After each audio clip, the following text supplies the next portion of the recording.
Most important thing in business is honesty, integrity, hard work, family, never forgetting where we came from. Welcome to the network show. I'm your host, Lawrence Wingate, and today we talking with Belinda Bennett. Now, I'm not going to go into much details right now of who she is and what she do. I'm going to let her tell you for herself. All right? Belinda, Hello, hello, hello. how are you? I'm pretty good. I hope you are. I'm fantastic. Welcome to the show. So, it's been a while since I've been wanting you to come on the show and tell the world all the amazing things that you do. So let's get into it. So tell my audience who you are.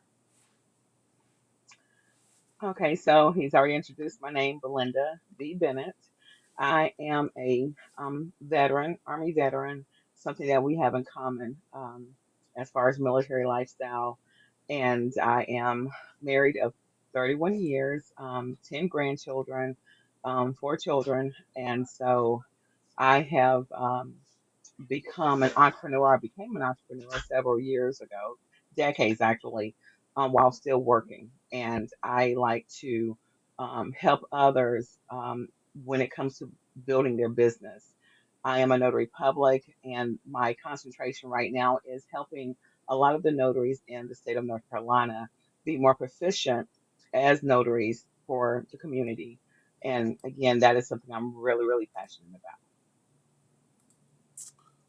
All right, and how long have you been a notary? My journey started back in 1998.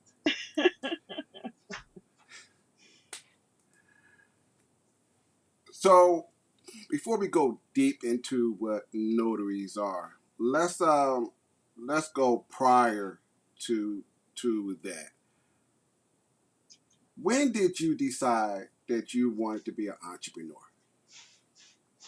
Oh, that was actually during my childhood.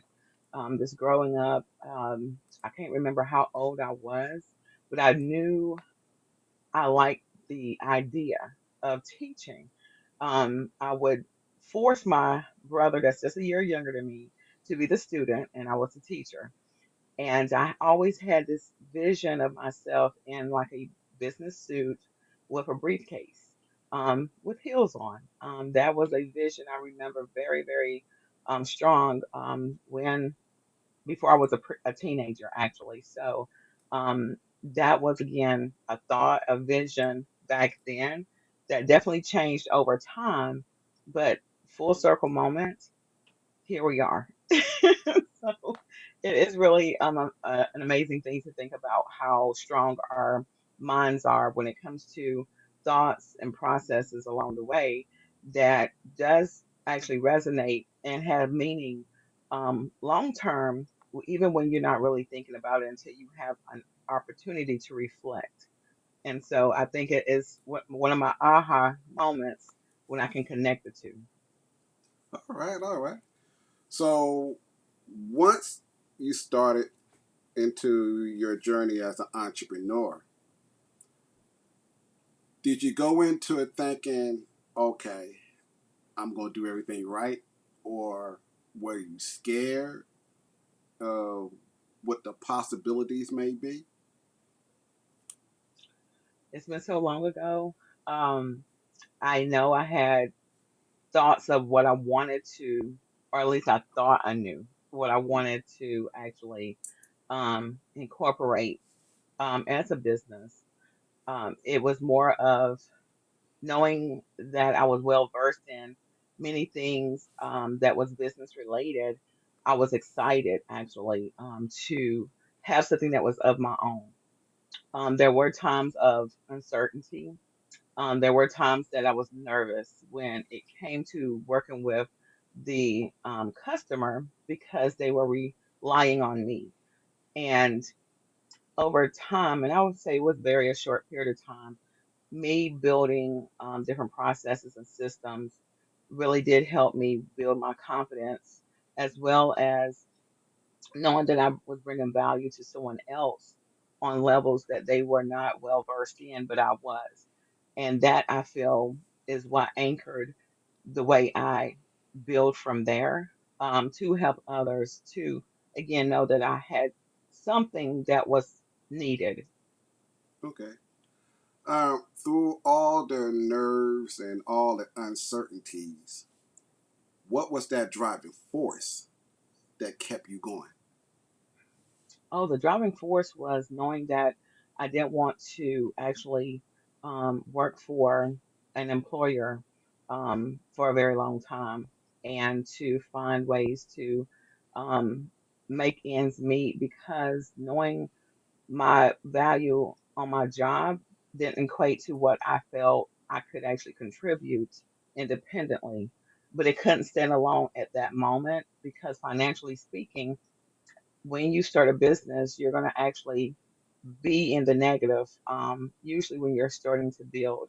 And that is something that I learned when I was taking business classes, to learn more about how to actually prepare myself. And so the more information I was able to obtain, it was more of a preparation of the reality of I might have to still work a job.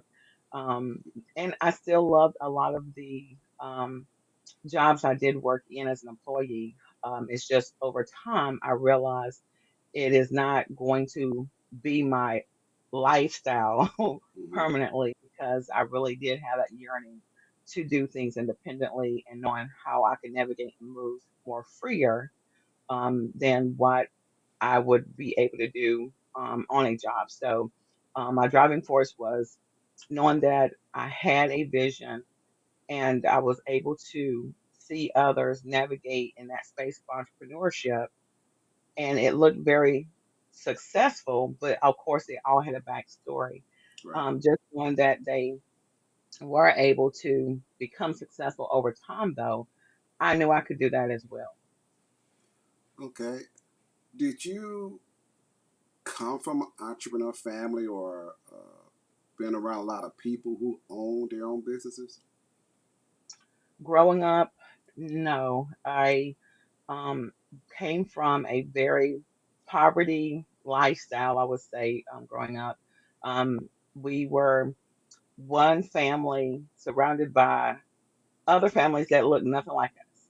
Right. And my father and my mom, they were sharecroppers. So when you talk about our history and how things were for our ancestors, I was able to actually see that in my own family when it came to my parents. I'm only 50 years old, so that tells you a lot.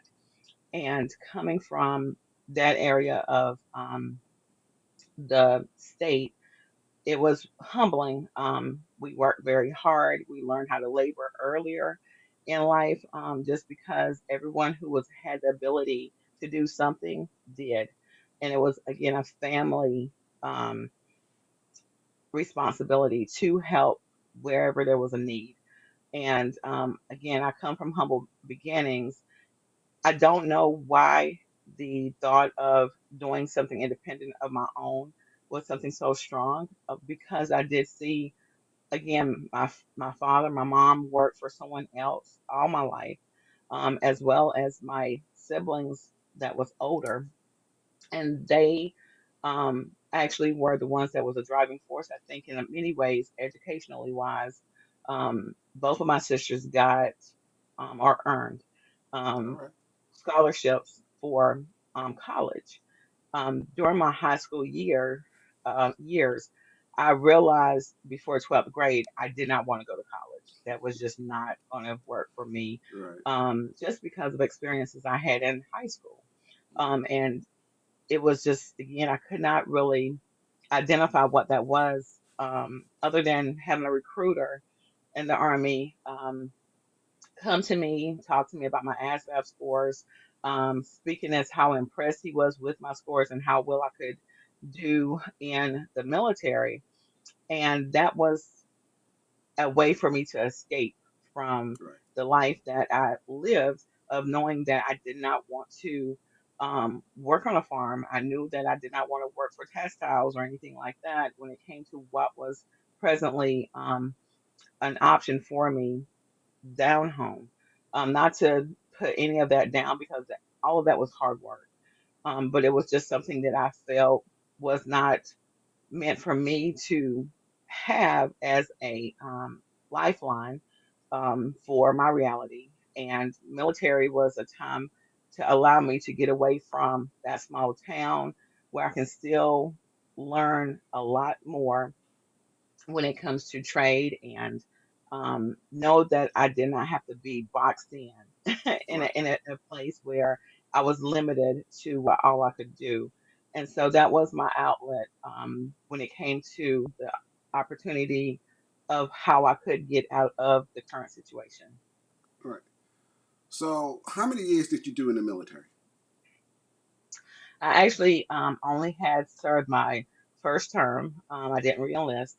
And that was mainly because I became a mom. I decided to get married and become a mother with my bonus children because my husband had two Mm, children at the time, and knowing the relationship that I had with them and understanding family just like I grew up, I right. just knew that this was not the longevity for me to be in the military and be a parent at the same time to give and devote my time to my children.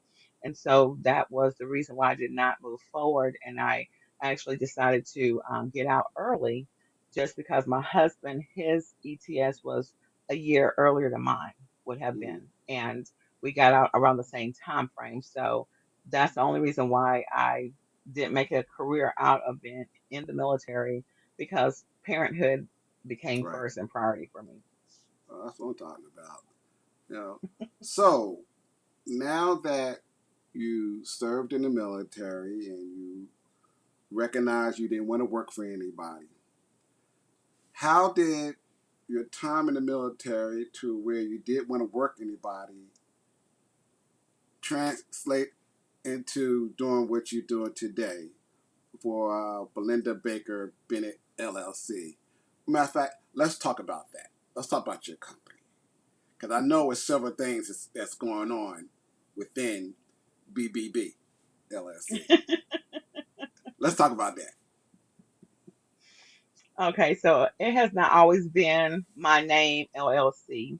Um, it has come through different versions over the years until I felt that I need to have an umbrella for all the things that I am well versed in. Right. And the name, I decided to actually update a lot of the information I had to my actual name for the business back in 2020. Mhm. So, what is this thing about Be About Your Business and NC Notary Signing Services? Can you tell us about that? Okay, so I do give a long-term friend of mine recognition for Be About Your Business. I was working as a loan processor assistant with a lady who identified my different talents. And in one conversation, she said to me, "Why are you working for me?" Okay. And I'm like, "What?" And so she asked again very sternly, "Why are you here? Why are you working for me?" I said, "Because it is a guaranteed paycheck. And so I can do the job and I enjoy, what it is that I'm doing." And she said, "Why aren't you working for yourself though?" Right. And I was just like, "Well, I kind of am doing both." But she's like, "No, Belinda, you're just too smart to be here and not doing what you are really gifted at." And again, when it came to that whole conversation, I don't even know where it came from. I was actually in the middle of working on some of my paperwork when I could feel her looking at me because we were sharing the same office. Right. She was on her desk and I was on mine, and we're like on an L-shaped type of structure in the room. And again, I was just wondering, okay, where did this come from? But I just answered the question. And so then she says, you need to be about your business. And that stuck with me for years. It didn't happen immediately. So eventually, when I was no longer working with her, I was working for a property management company, and I worked with them for over 7 years. During that time frame, that name continuously resonated with me, be about your business. And I felt that, beyond anything else during that time frame, because again, it was 2006 to 2013. I want to say around 2000, I think it was 2007. I actually anchored the name Be About Your Business LLC. It was later dissolved, but then I still maintained it as a DBA. And it was one of those things that just fit. I was all about helping others build their business from the foundation of if they want to be a sole proprietor as a DBA, or if they wanted to have a limited liability company, understanding what those limits of coverage was. I went through mentorship with a dear friend of mine. And I consider her my mentor to this day. She is so wise. And through her course, I learned a whole lot more about the entrepreneurial position and the mindset and how to really govern your LLC and not commingle when it comes to your private business or affairs. And so, again, be about your business was something that I continue to use to this day, just because it just helps people, I hope, understand when they say it, they can actually understand there's a lot of um, depth to that when it comes to their own business. Right. So from military to starting to your business to working in all these other companies for other people, and it took one person to recognize your talents to ask you the most important question is, why are you working for me? And in this business, it takes other people to recognize what you may not see in yourself, you know. So now that you answer that question about, you know, why you working for me and you launch yourself out there, when you went through the times where, things didn't work out for you in your business, how did you overcome those obstacles? Being a believer and having that connection spiritually with who I worship, God Almighty, is one of those things where I had to learn to pray, believe in the things I did not see or may have not made sense when it comes to why is this happening. And because the answer is never going to always be as clear, or we may not ever get it at all. It was one where I just knew that I needed to pivot differently to still make it happen, because what I did learn, if there is a problem and you have a resolution, then you have a business. And as long as you're able to resolve a problem for someone who's willing to pay for it, that is how businesses are formed. And because of all the things that I knew I had the ability to do for myself personally, I know that I had a resolution for others to not have to go through so many of the years of learning the hard way and then the better way. And so I sell, this is the best way.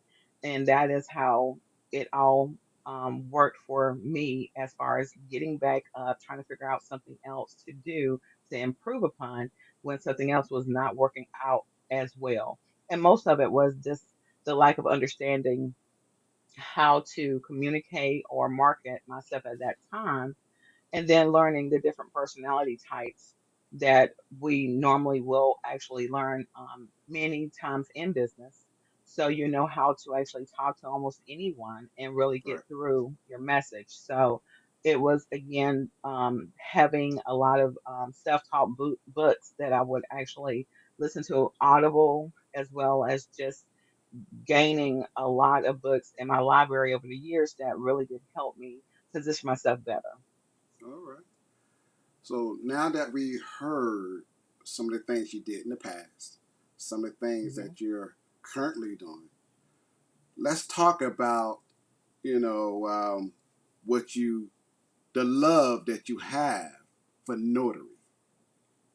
Yeah, let's talk about that. So, explain to the audience what is a notary.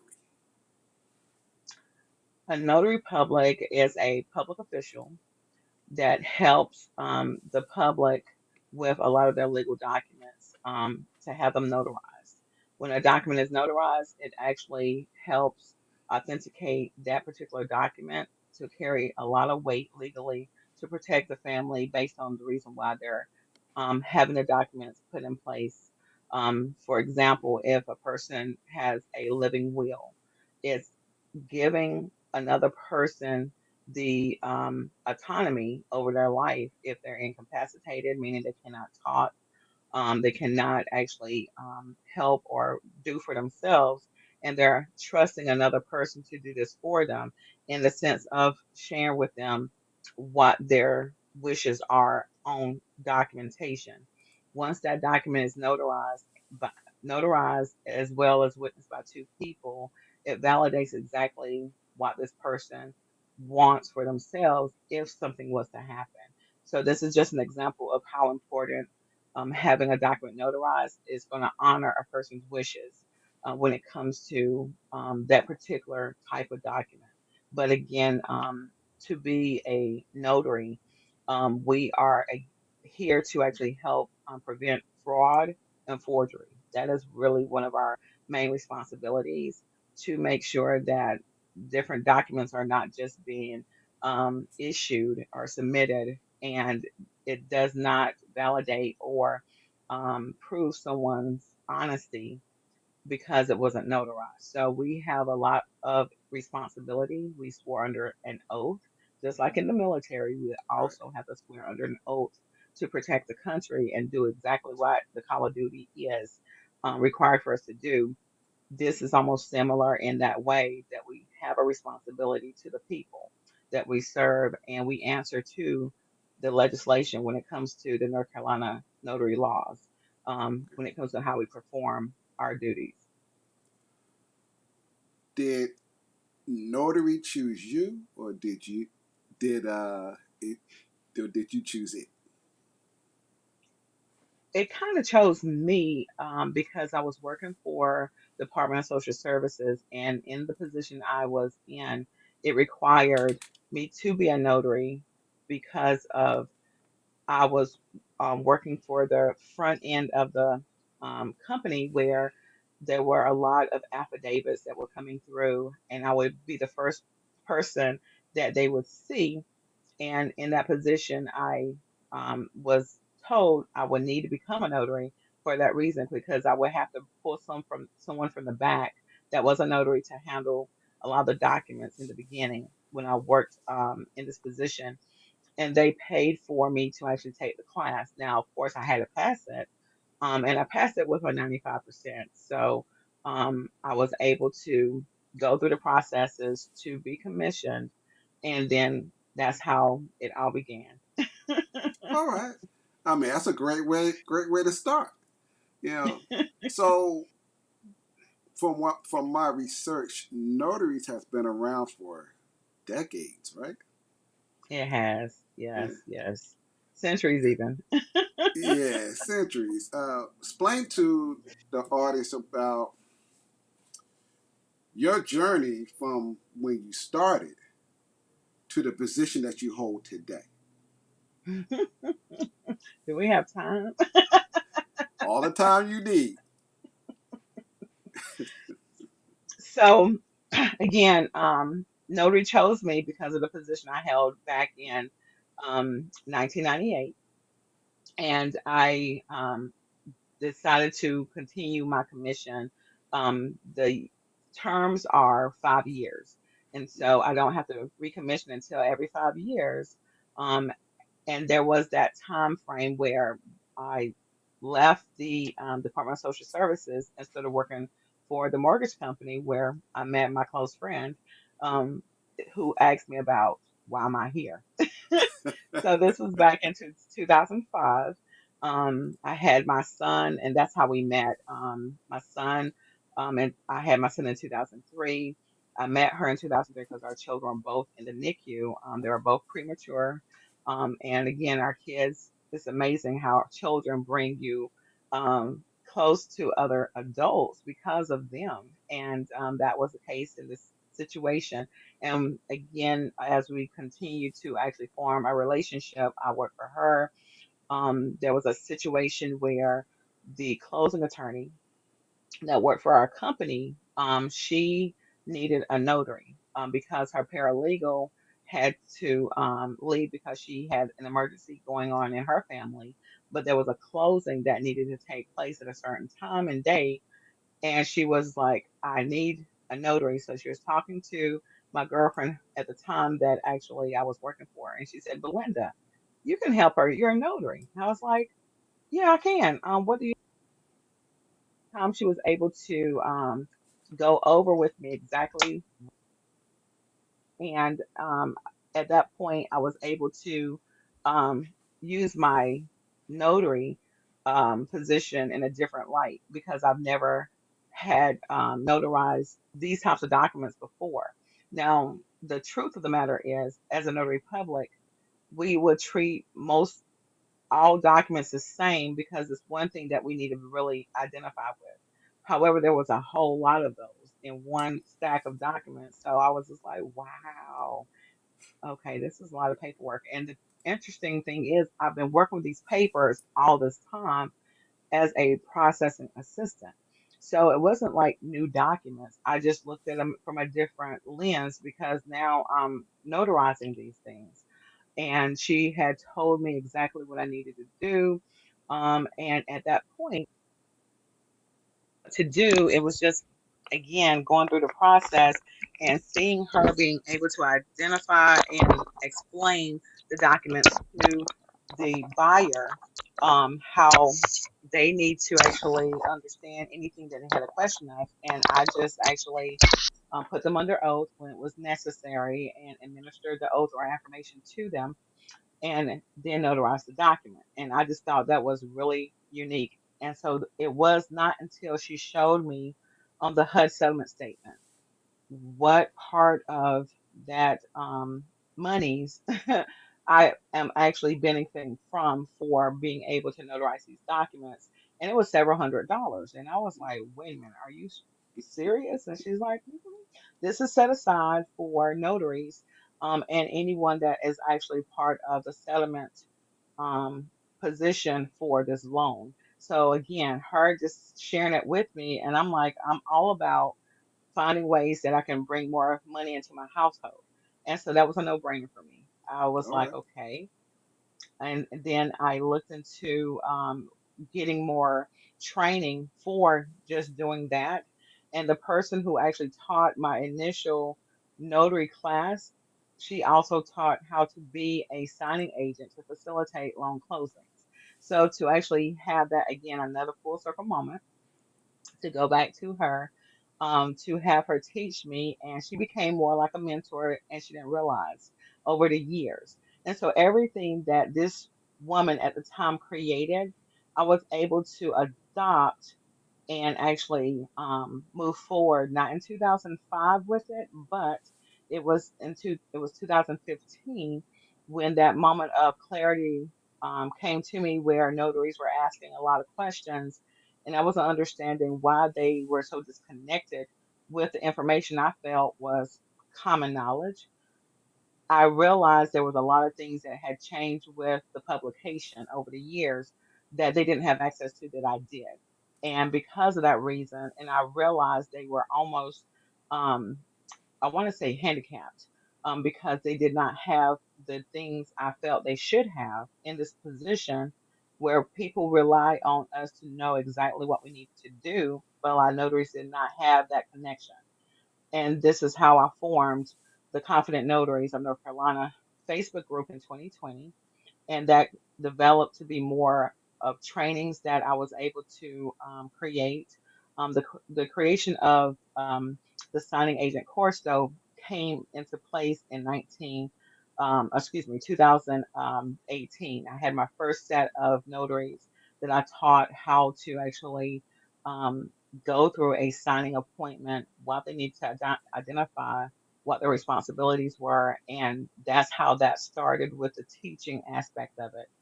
Okay. I was mentoring quite a few notaries that started back in 2016 because of a YouTube video that I had did an interview with this gentleman, and it reached a lot of notaries, as he already told me it would, because no one else was doing it at that time. Right. And I had a lot of calls coming through all different parts of the state asking some of the similar questions, and I found myself talking to quite a few notaries from anywhere from 10 minutes to an hour. And Oh, okay. it was just obvious that this is something that is needed.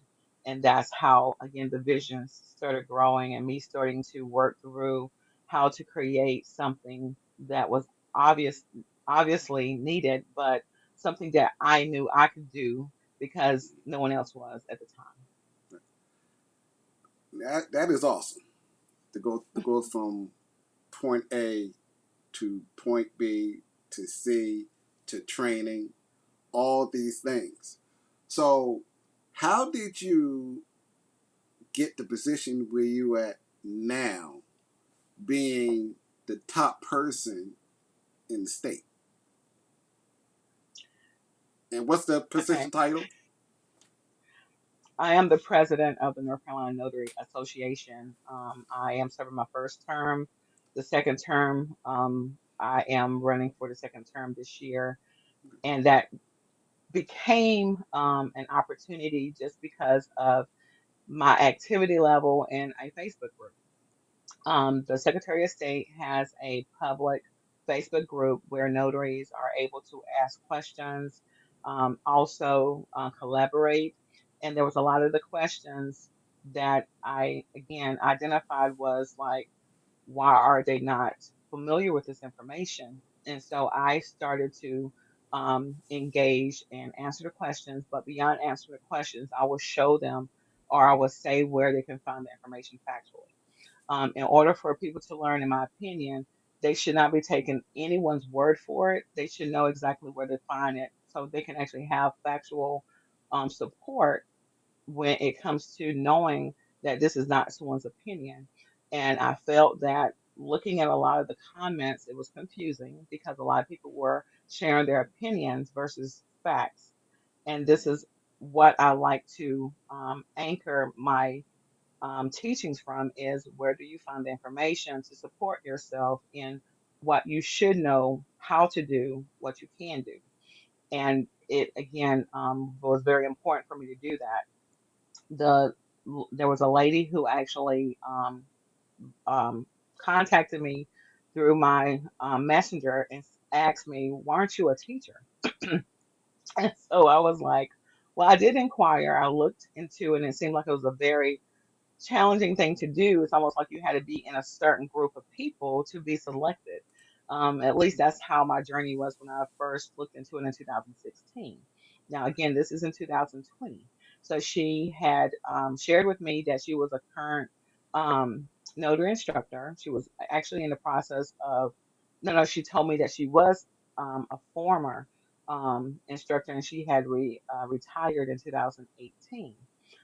However, she felt that I definitely needed to be in that position, and she would continuously give me encouragement, point of direction, who to contact, and eventually I connected with someone in 2022, and she had shared with me, "Send me your resume."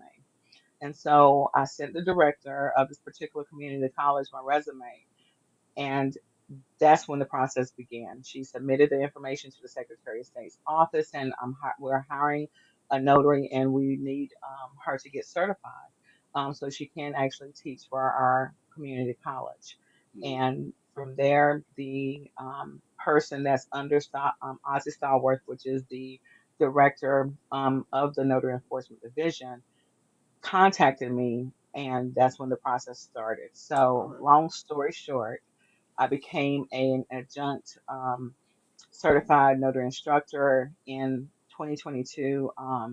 And it's only a 2-year term, and then you have to recertify. But that's how this position of me becoming the president of the North Carolina Notary Association started because of Judy Chapman.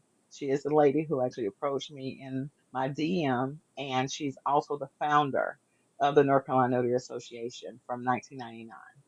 And it was almost like she was preparing me for this position where became part of the advisory council at the time in 2022, and then I also was the chairperson for the scholarship committee. And my involvement, I was able to learn a lot about the association versus just being a member.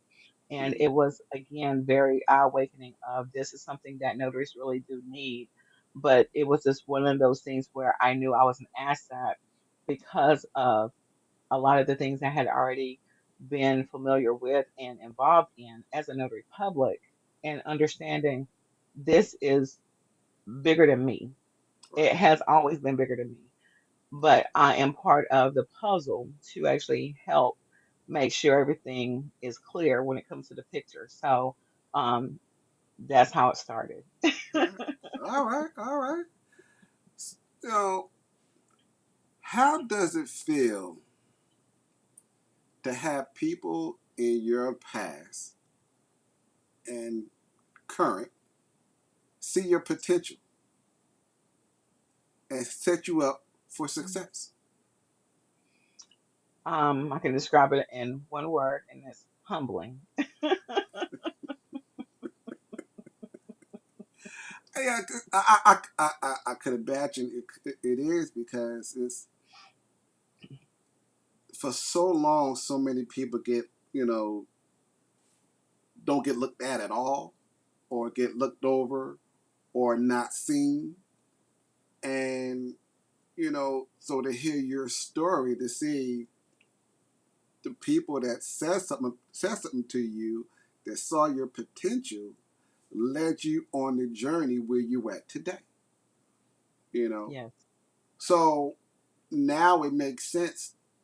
Even though I know you and I've been knowing you for years, now it makes great sense why you teach what you do, because now you're that individual seeing everybody else's potential and helping them on their journey. So, with saying that, let's talk about the courses that you mentioned. Can you elaborate more about the courses that you provide? Oh, yes. So my courses began with teaching other notaries how to be a signing agent. And again, a signing agent is just a title that most closing attorneys, lenders, title companies recognize. The general public only knows of us as a notary public, and as our manual will share, the North Carolina law does not recognize um, what we call ourselves as a signing agent, or those that are closing agents or settlement agents or mobile notaries, because we are considered notary public when it comes to our position as a public official.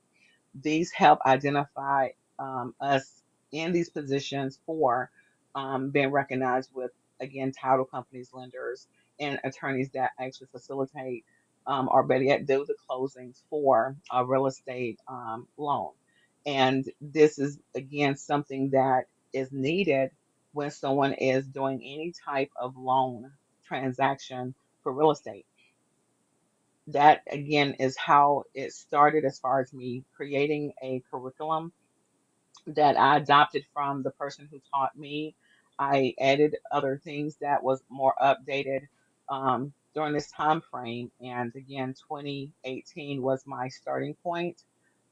It has graduated to actually be a program that I have now called the North Carolina education program, because is beyond those that want to become a notary. You have to go through the Secretary of State by taking the class through a community college.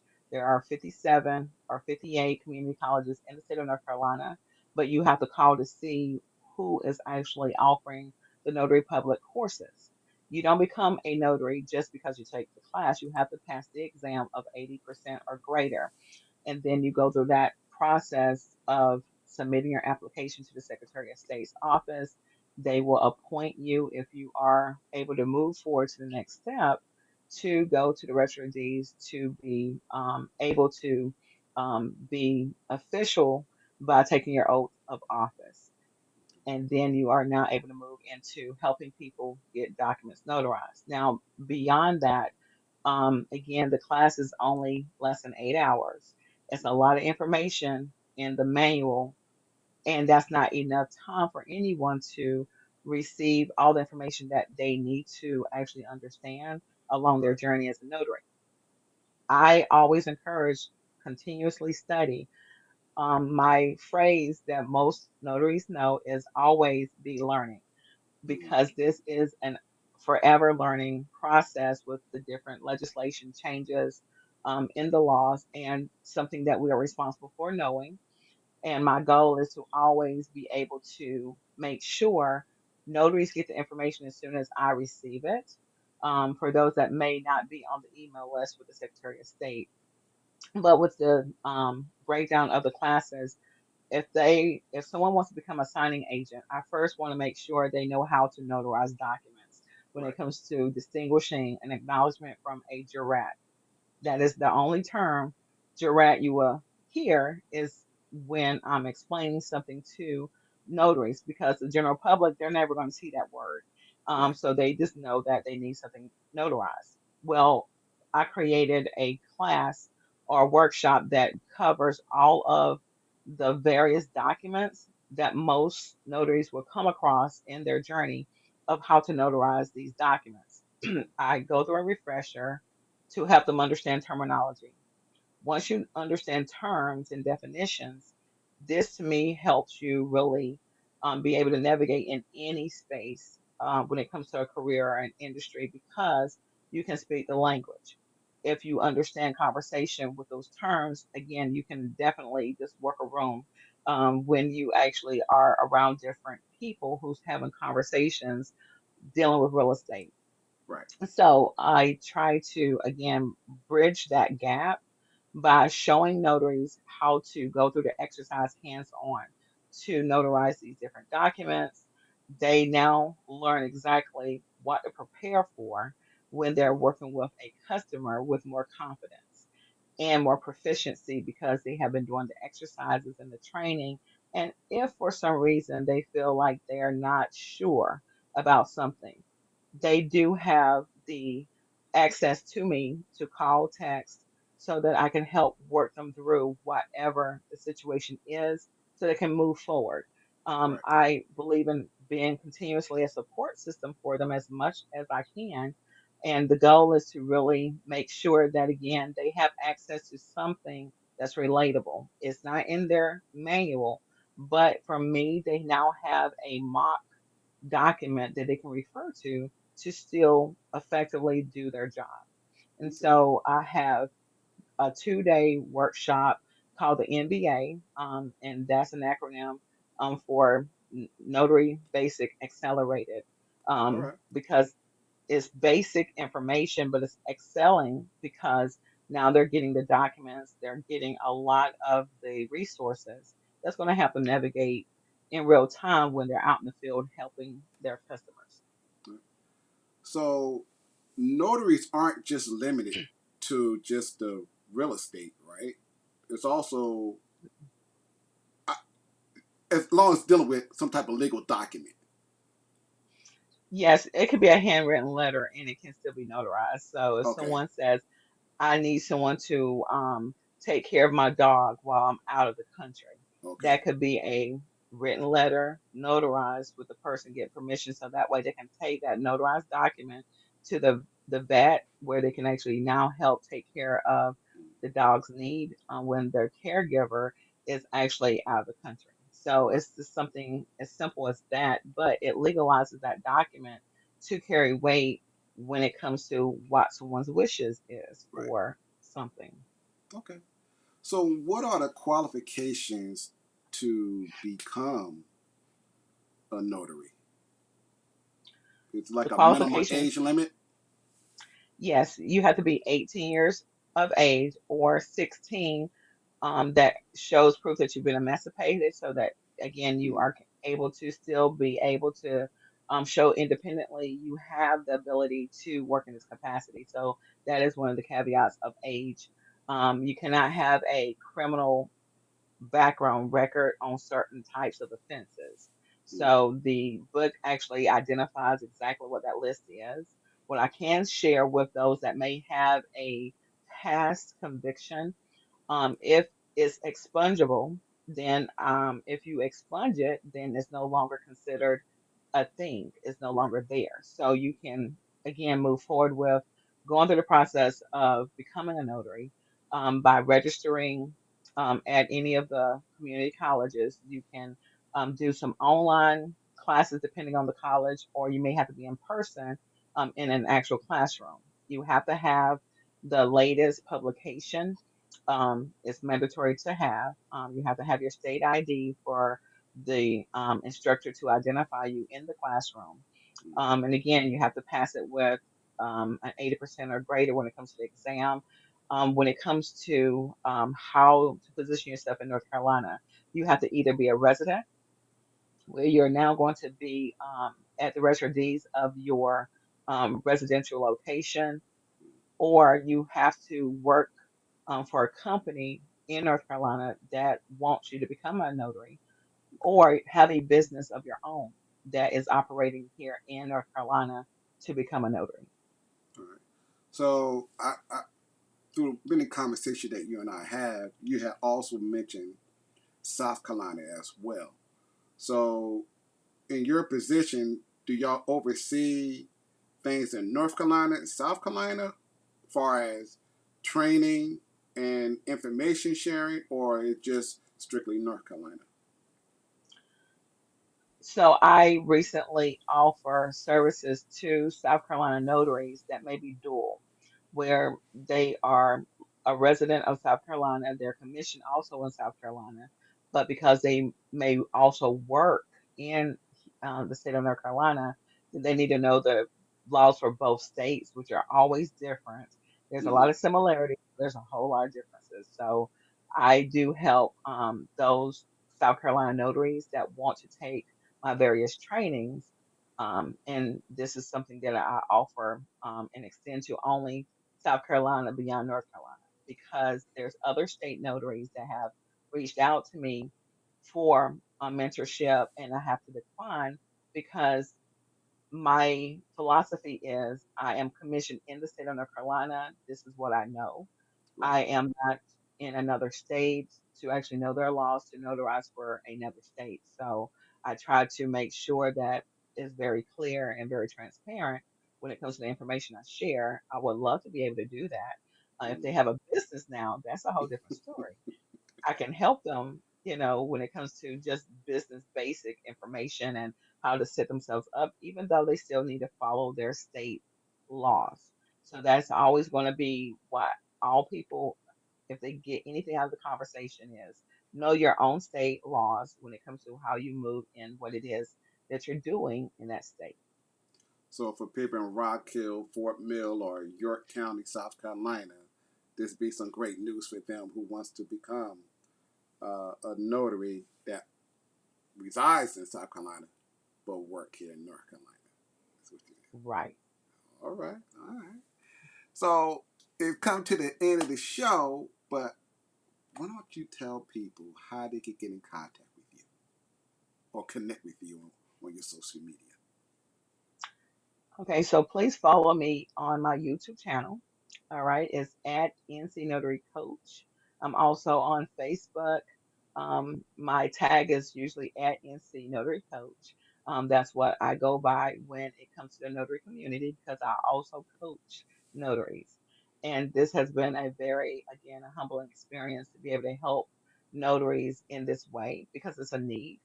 And many of them have grown in their own business because of starting with understanding their roadmap that I can help them with to navigate. My phone number, if you need to reach me, is going to be 704 655 0469. Again, that's 704 665 0469 under NC Notary Signing Services. And you will be able to find my page, ncnotarysigningservices.com. And again, you have access to me that way. And I look forward to helping as many people as I possibly can, if you're open to receiving the information. All right. So you located here in Charlotte, North Carolina, correct? I am. All right. So for those who live in Charlotte, North Carolina or surrounding area or the state of North Carolina, you know, and you want to get into the notary or you want to, you know, recommission into notary, this is the woman to see.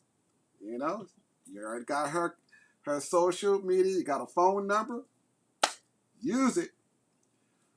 Belinda, friend, I want to thank you for coming on the show. You know, you put out a lot of amazing information, and I am very proud of you for doing the things that you do to help others live their dreams as well. Well, thank you so much, Lawrence, for this opportunity to reach your audience. It's always, again, a blessing when others, again, identify gifts and want others to actually know what we have. So, again, I thank you for this opportunity. Well, thank you as well. I want you to have a great week and continue doing what you're doing. You too. All right. Now you know what to do in order to be a notary here in North Carolina. So reach out to Belinda. Tell her, you know, take all the information you get from her and she'll guide you through all the steps and the process in order to get where you need to go. Make things happen. So until next time, I'm out. The most important thing in business is honesty, integrity, hard work, family, never forgetting where we came from. So you are what you are in this world. That's either one or two things. Either you're somebody or you're nobody.